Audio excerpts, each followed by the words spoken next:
I understand some of you are neighbors? Yes? Have you ever did this singing of Hare Krishna before? No? Yeah? No. Yeah? Very not. Some have not and some have. Okay. It's a mantra. You've heard the word mantra before, right? Mantra? Mantra. Mantra is part of yoga practice. Mantra meditation. Meditation is part of yoga system. There's the physical yoga, and then there's the mental or mind concentration. And one of the methods for mind concentration is mantra, through sound. And it helps bring the mind to a nice place, peaceful place, spiritual place. Because the mantra is a very special sound. It's not, the science of it is, it's of a different quality, a spiritual quality, different than its effect is therefore a spiritual effect, spiritualizing effect upon the mind. And it helps, when the mind is peaceful, to hear and understand subject matters that go beyond worldly things. So, or spiritual things or transcendental things. So, that's what we're accustomed to, mantra meditation, and also hearing from spiritual teachings. Anyone here not at all familiar with, or the word Bhagavad Gita? And seemed like an explanation? Okay. Really, it's really 101 here. Okay, fine. Bhagavad Gita is a very ancient text. There's different ways of describing what it is. It's a wisdom literature. And it's a description of the different yoga systems. It's original text. It doesn't, show how to do yoga asanas and things. It's describing the principles behind different yoga systems. For example, you've heard the word karma. That's a vocabulary word in English these days. So there's karma yoga. It's in Bhagavad Gita, karma yoga. Yoga of meditation. There's a Sanskrit word, dhyan, meditation. Dhyan yoga. Yoga of love, bhakti yoga. Love and service, bhakti yoga. And so forth. It's a treatise on the yoga systems that are, the purpose of which is to awaken consciousness of who we are, meaning a spiritual sense of who we are, a sense that we have forgotten because we're caught in external. So how to relate properly to the external and connect with who you are through the yoga system. That's Bhagavad Gita. And practically how to live your life while doing that. I mean, it's not all the details, it's describing principles of wisdom, how to live a life where it's progressive and productive and internally peaceful and joyful and connecting with who you are and the Supreme. So mantra meditation is part of that. It's taught in Bhagavad Gita, along with the other systems of yoga. And so some of the ideas are taken, where the train is going. We're going to some of those wisdom teachings of Bhagavad Gita, but we're starting over here. Resilience in the face of reversals, because it's practical. In the world, there's turmoil. Sometimes more, sometimes less, but usually something. And how do you deal with it? In the face of, so this word reversals, I chose the word reversals because my spiritual teacher, he used it regularly. What it means is you're walking along the path of life, you get up in the morning having a plan that something's going to happen, and before you know it, you're going the other direction. You didn't plan to go the other direction, but you find yourself like a head-on collision, and you're going this way, now you're going that way. Reversal. Or some misfortune comes, reversal.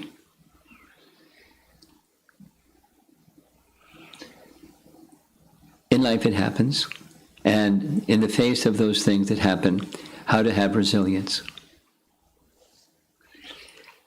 So here's a common definition of what resilience is, kind of like a dictionary definition.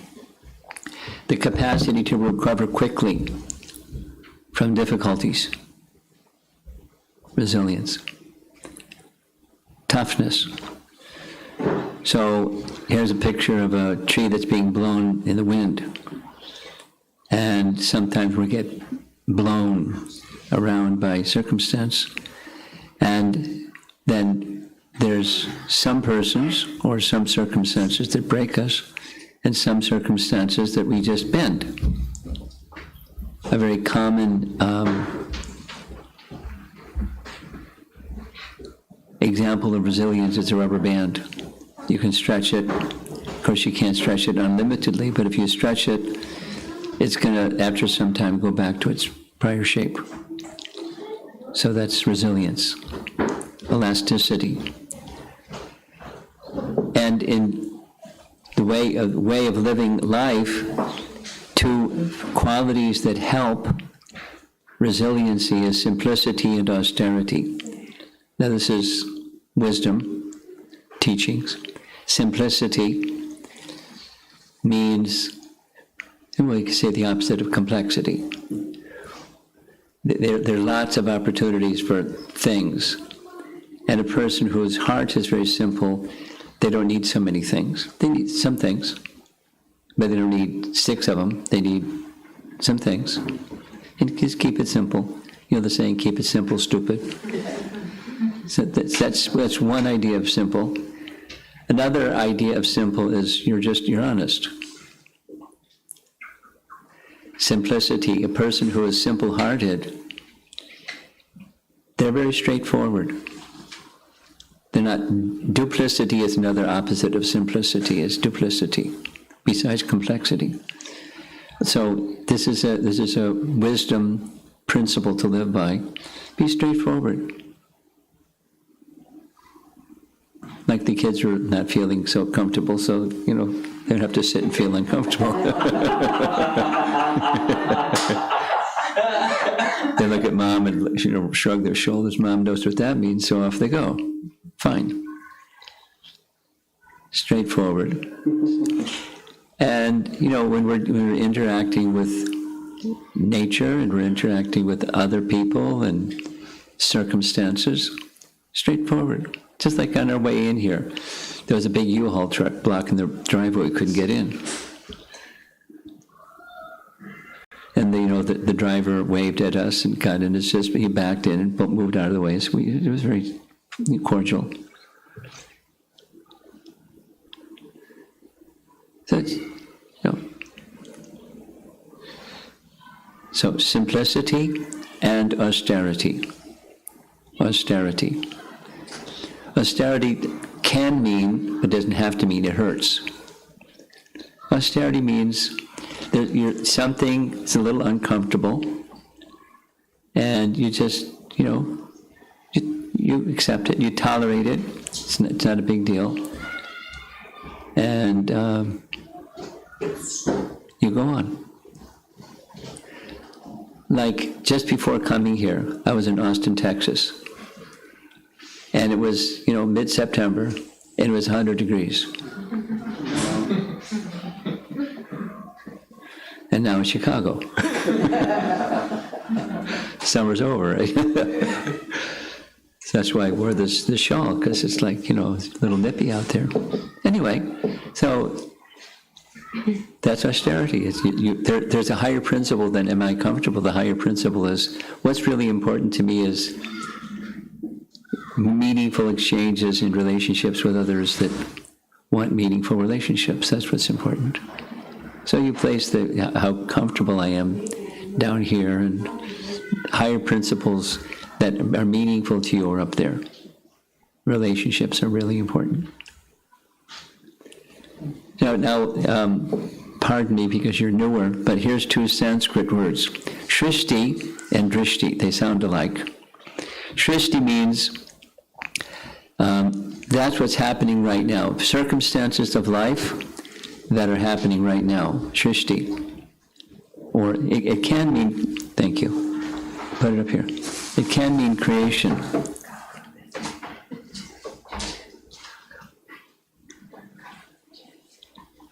But circumstances that life presents before us, like now.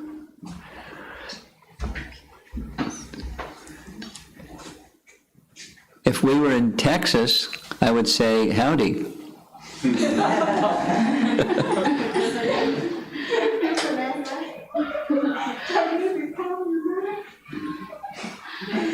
I don't know how to say it, whatever your language is, though. We went to, was invited to a program 1 week ago, Friday, at Texas A&M. Texas A&M is in College Station. It's like an hour and a half, kind of northwest of Houston. So when you get in the elevator, we were on the third floor, whatever it was, for the program. You get on the elevator door opens, and this really happy lady's voice says, howdy. Not like hello or welcome or, it's howdy. And then, you're leaving and the door opens and it's howdy. So, it's Texas. Howdy. The mood is certainly a friendly mood. It's a nice warm sound.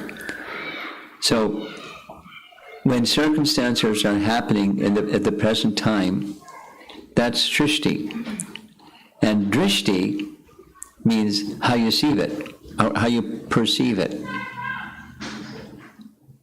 How you perceive those circumstances. So and perception of circumstances don't always match circumstances. Something that I learned from people that volunteered, not the suit that volunteered, for 1-800 suicide hotline service. And he got some training.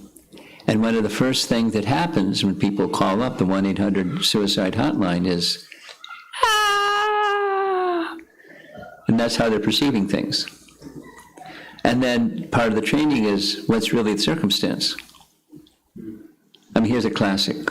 One lady, not him, got a call, girl's contemplating suicide. What happened? My boyfriend didn't answer my phone call.